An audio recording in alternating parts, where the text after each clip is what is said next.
Hello, lovely viewers. You're most welcome to our channel Poetry Online. In this video, I'm going to tell you how I made mathematics after writing wassce for 4 good times. Yet, I wrote wassce for 4 good times before making mathematics. And this is so embarrassing. At the same time, it is motivational, it is inspiring. Anytime I try to do something and I feel like giving up, this is what keeps me going on. I feel like I was able to write maths for 4 good times before making it. I can do anything, I can try again, and it is always possible. So, if you are in a similar situation, don't give up, continue to pursue your ambitions, continue to set higher targets. You're going to make it. I have been somebody who is so comfortable with the other subjects, but when it comes to mathematics, it's a no-go area for me. So from my childhood till senior high school, I always had teachers who were also comfortable with the idea that it is okay to know certain subjects and not to know certain subjects. And I believed in that, and that cost me my grade in mathematics when I wrote WASI. To be honest with you, before I completed senior high school, it was planned that I should write the WASI for private candidates, which is a MUBDEC, when I was in Form 2. But I found my own ways of not writing it because I didn't want to see my grade in mathematics. So I completed in 2017 in Ghana Senior High School in Tamale, and I flopped in mathematics. It wasn't an F anyway, but it is not something that I can send to school. I had an E8 in mathematics. So that's my favorite number. My favorite number is 8 actually. It always reminds me of those days when I was struggling with mathematics. And those struggles opened my eyes to a whole lot of things, broadened my scope of understanding, and it has opened my eyes to new opportunities, a new level of understanding. And I just want to encourage anybody who is going through a similar thing that it is not over. You can make it. It is not too late. I used 3 months to study mathematics on my own, even though I was in a school. But most of the work I did it all by myself, and I had people around me who were also having similar challenges and they wanted to make it. So it made it easier for us to always bring our heads together or put our heads together and learn. And I must say, mathematics is not difficult. When I went to college, I wanted to study mathematics. I was in a general arts class, and my class we didn't study elective mathematics. So because of that, I couldn't get a chance to be in a math class. Because right now, I can really, really work maths. And anytime I tell somebody that I flopped in mathematics, they're like, "What? They don't believe it," and they think I'm even telling lies or I'm trying to motivate them or trying to cook up stories to motivate them, which is not so. This is just reality. And I completed in 2017. I wrote WASI, then I flopped in mathematics. Then I wrote in WASI for private candidates in 2018. I equally flopped. I had E, the same grade. Then in 2019, I wrote again and I still had an E in mathematics. Then in 2020, I registered in a school in Tamale, that is a private school in Tamale, Adventist Senior High School.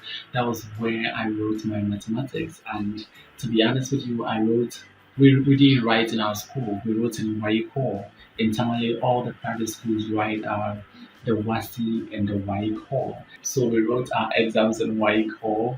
I'm actually very excited to share this story with you. Usually, I don't want to talk about personal stuff, but once you see people struggling and you want to tell them that you're not alone in the struggle, you can make it. It is just certain things that you're not doing right. That is why you are where you are right now. And if I had known what I know right now, I don't think I would have looked in mathematics. So I wrote in one call. I remember calling my friends to tell them that I'm going to write the Wessie, and this time I went in one call. They were like, "Oh my God, I guess what again?" Yeah, it was funny, but I knew deep inside me that this time I was going to make it. You know why? Because I was prepared for the examination, and even before the exams, I knew that I had passed in advance because. When I'm going to write an exam, there's a certain level of learning that I always do. When I learn to a certain level, I feel like, wow, at this point in time, I can make it, I can do it. This is the moment I've been waiting for. So when it came to that time, I was so comfortable. I could work almost everything in the book, and people who didn't know me felt like I was deceiving them that I or it is not that I flopped. They didn't want to believe that. They think that I'm just trying to motivate them, which is not so.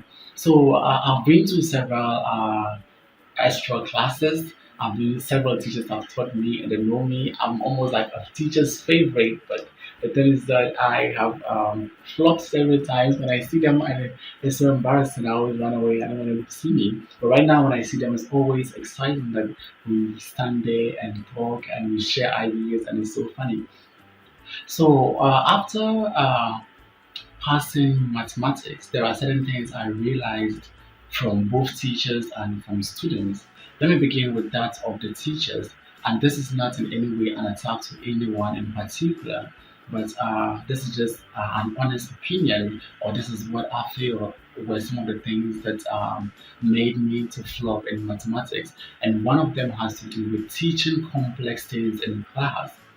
Sometimes when you're in the math class, some teachers feel like they have to teach you complex things, and once you know the complex things and understand them, it means that you can be able to work simple questions. But that is wrong. Like with educational taxonomy, we teach simple things before we get to the complex ones. We teach concrete things before we get to the abstract ones.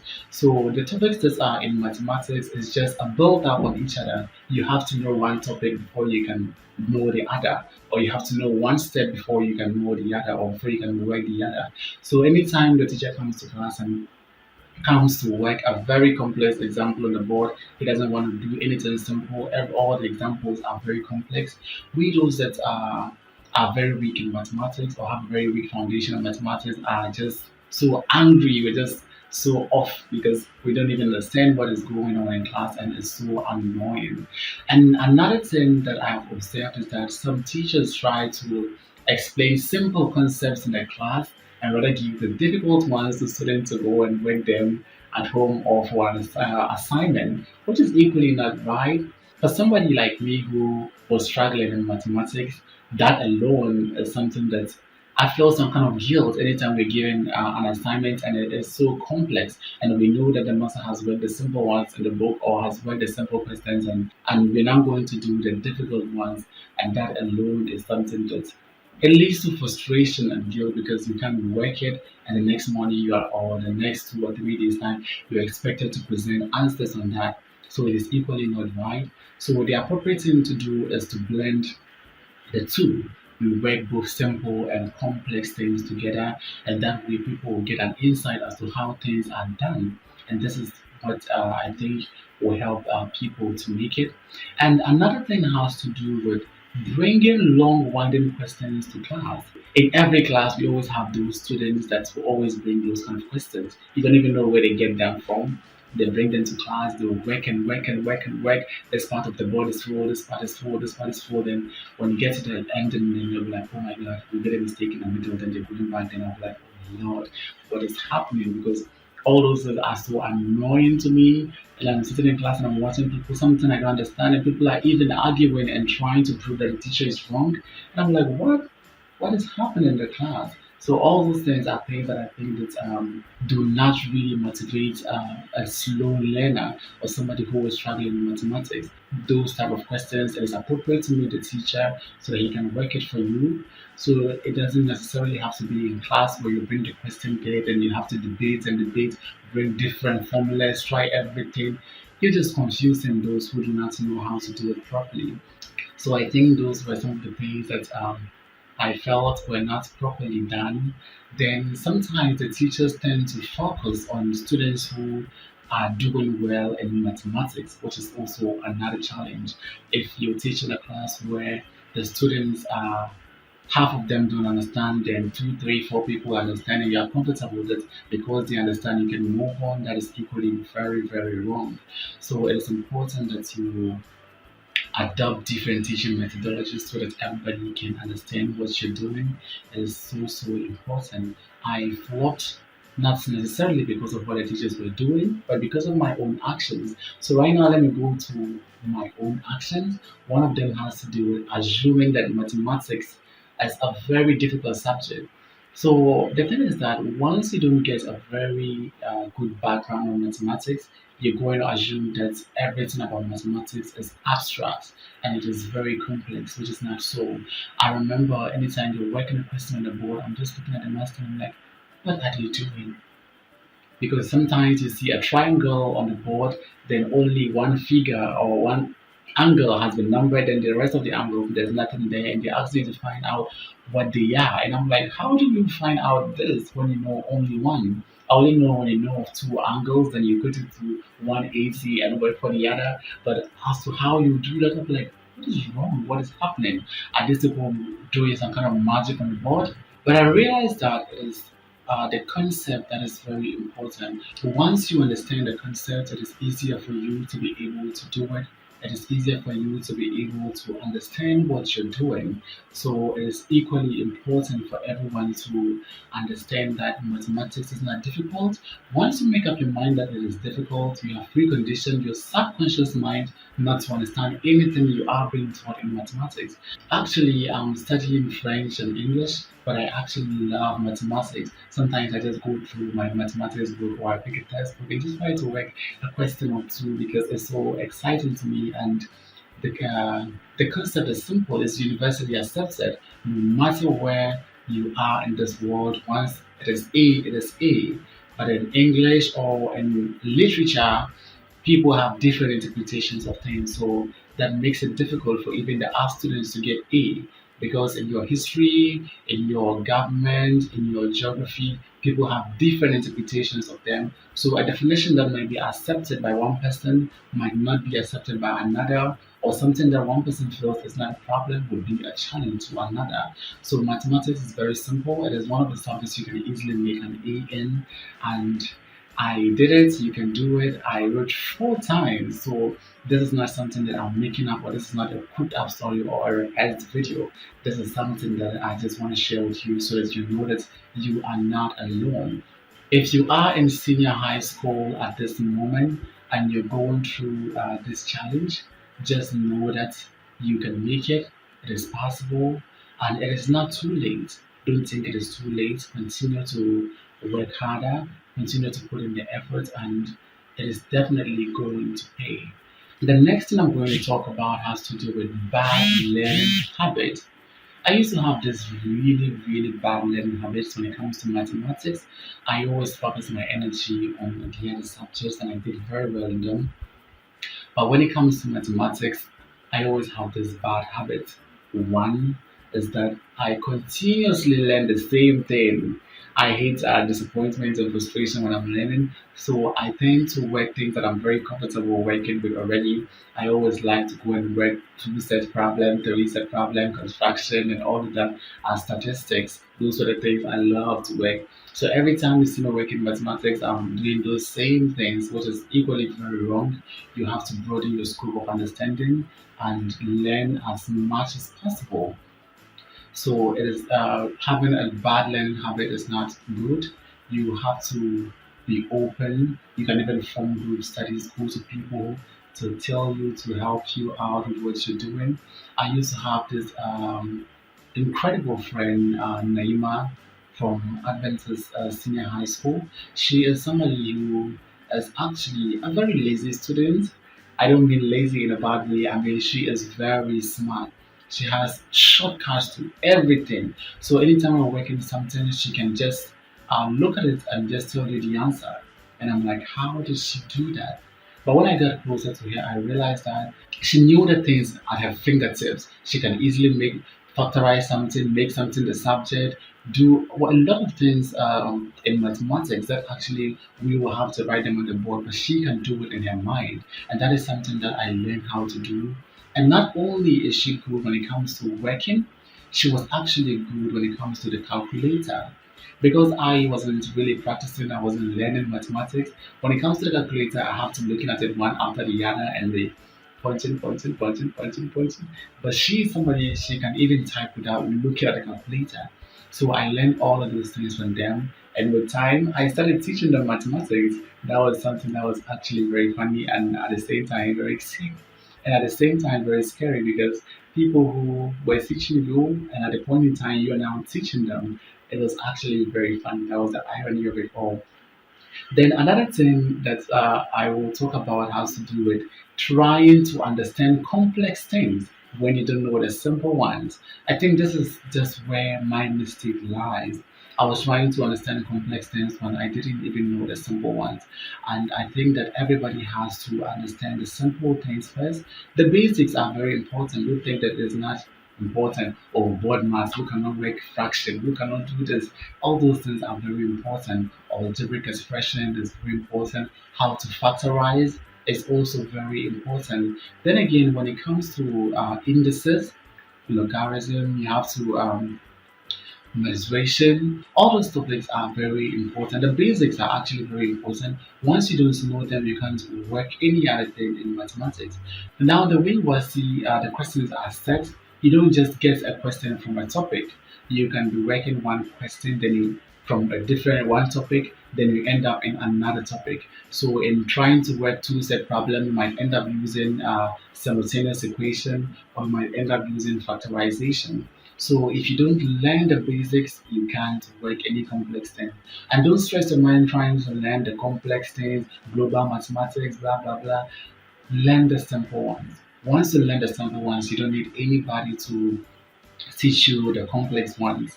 I went to people to teach me, and the teacher was teaching me something. I was like, say, are you aware that I'm going to write wassce in 3 months' time? Because I thought he wasn't aware. He was teaching me board math, he was teaching me factorization, how to do black terms, integers, positive and negative numbers. I'm like, what is wrong with this man? Teach me something that I'm going to use to pass my exam. I told him, be teaching me something like the circle theorem, the global mathematics, Pythagoras theorem. And he was like, if you don't know this, you can't work them. So I actually trusted in his abilities and I listened to him. I started working them. At a point in time, he was like, you don't even need me again because I was working the things all by myself and it was so exciting to know that I was doing very well in mathematics. So another thing has to do with blaming Waik for your favor. This is something that I used to do and I just made up my mind that it wasn't their fault. This is a personal opinion. Most people will tell you that they have been failed, but I believe that I was never failed. I just failed genuinely. And once you are able to accept that you have made a mistake, it becomes easier for you to take steps in correcting them. So I made a conscious effort to make it. And actually, even before the exam, I knew I had made it already because no matter how the questions will turn out to be, I was going to make it because I was prepared for the exam. And I have to tell you that nobody in WAEC office knows you personally and nobody wants to fail you. So it is very important for you to delete that from your mind. If not, you continue failing and failing and failing. All the papers I failed, actually, I didn't write anything that would earn me any good score in mathematics. Imagine having to answer 10 questions and you've answered only one or two or three questions. You don't expect to make any good grade out of that. So just accept your mistakes. Once you accept your mistakes, it is easier for you to correct them. So please accept your fault and work towards them. Then another thing has to do with lack of practice. I wasn't really practicing. I was just there when it's almost time for exam, then I'm running up and down looking for somebody to coach me or guide me to do certain things. And I think it is very wrong. Mathematics heavily dwells on understanding. Once you understand the concept, it is very easier for you to work it. And I also think that it's important for you to develop analytical skills. So most of the times, I don't even read a question. Once I read a question, I'm like, oh God, I can't answer this. I don't even try it. And that has been a mistake that I have been making. And I hope you don't make a similar mistake. Once you see something, try. So how does the examiner expect me to present this? What do they mean by this? If I use this formula, will it be right? If I go this way, will it be okay? But don't just look at a question and see a very lengthy question and be like, oh God, I can answer this. You can answer that if you really want to. That is what I have learned along the way. You can answer things if you really want to. If you are under pressure, you will make it. Then another thing has to do with not being attentive in math class. I was not really attentive in math class. I just wanted the teacher to just leave the class so that we'll be free. So all the time the teacher is in front of the class teaching, I'm praying that he doesn't ask me a question. I'm not really listening to what he's teaching or what he's saying. So this is one of the things that I think has been affecting candidates. So you have to be attentive. Don't be passive in the class. You have to be very active. Actually, when I went to Adventist Senior High School, my teacher, after seeing my results from Ghana Senior High School, was like, "What? My boy, what do you want to make again? What grade do you want?" Because I had an excellent grade, and because of that, he didn't even see that I flopped in mathematics. He was asking me, "What do I want again?" So I told him to say I failed in mathematics. He was like, "What? How can you make science and flop in mathematics?" Because he saw those two to be moving hand in hand. And actually, it is true. Once you have a very good foundation in mathematics, it is easier for you to score in science as well, because those things move hand in hand. So from that day, anytime he comes to class, he wanted me to talk. And I was somebody who was always quiet. I didn't want to speak. Even when spoken to, I didn't want to reply. I didn't want to mess up. I didn't want to give a wrong answer. But he was somebody who doesn't take no for an answer, and you can't tell him no idea. He was going to kill you very seriously. So I learned to work things there, and it was so amazing. And once you're learning, you're going to experience some frustration as well. There are things that you might not be getting very well. You have to learn to cope with them. I am somebody who, when I'm working, I hate to be making mistakes and counseling and ruling out things. But when it came to mathematics, I had to let go of that. I just have to agree that I'm human. I make mistakes. Mistakes are allowed, and nobody is perfect. So when you're working mathematics, you have to just know that as somebody who is struggling with mathematics, you're not perfect. You can make mistakes. If only you knew the number of mistakes that were made in this video, you will not appreciate it as you are appreciating it right now, because we all make mistakes, and mistakes are inevitable. But certain mistakes are there, you can correct them or you can prevent them. So I bought this solution board. So I stopped writing in the book because writing in the book was so frustrating. Every time you're tearing papers, you're canceling. So when you're working and something is wrong, you just clean it and write again. And I think that one helped me to reduce the frustration that comes with learning something that you're not so comfortable in. Then another bad habit that I'm going to talk about has to do with deceiving yourself that you're learning. This is something that I actually do a lot of times when it comes to mathematics. I was deceiving myself that I was learning when actually I wasn't learning, or that is not considered learning. When you're going to buy a past question, it is advisable for you to buy a past question that has the questions on one side and the answers at the other side, so that when you're working the questions, you don't look at the answers. So the books I had the answers right in the questions. So once I'm working a question, I get stuck. I just open it and look at it, and I'm like, okay, then I'll continue. And in all of that, you just deceiving yourself.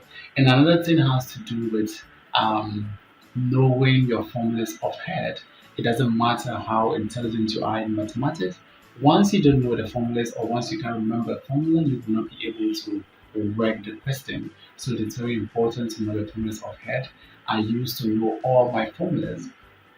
And when it comes to circle theorem, I didn't memorize any formula, but the way I was taught circle theorem, it was in a way that you can generate the formula by yourself. Once you look at the chord, you look at the tangent, you look at the arcs, you look at how the lines are being extended or subtended to, you will be able to generate your own formula, and it's the same. Instead of letting students memorize, this is property one, property two, property three, property four, up to eight, which is so tedious to do. By just letting students know that an angle subtended from this to that is equal to this is half this is two times this will add up to 360, this is 90, and all these things. Those were some of the things I learned on the way. And the last thing I'm going to talk about has to do with being analytical. In mathematics, we're not going to be defining anything, so it is now left unto you to be analytical. You have to analyze things carefully before you answer them, and this is also very important. Analyzing things is very important. You see the question to be very lengthy, but once you don't analyze it, you can work it. And you have to know how to convert units from millimeters to meters, from kilogram to whatever unit. You have to learn all of those things because in wassce, all the simple things I thought I could do were rather things that I couldn't do because for one, I have to convert them before I'll be able to. I have to convert the figures before I'll be able to use it on a rule to draw a line and start my construction. So instead of telling me 10 centimeters, the thing is in 100 kilometers, I'm like, oh my God, how will I use my rule to get 100 kilometers?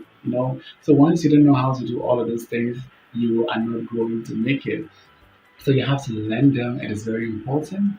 And I just want to tell you that the struggle is real. You can make it. You can make it. You can make it. It always seems impossible until it is done.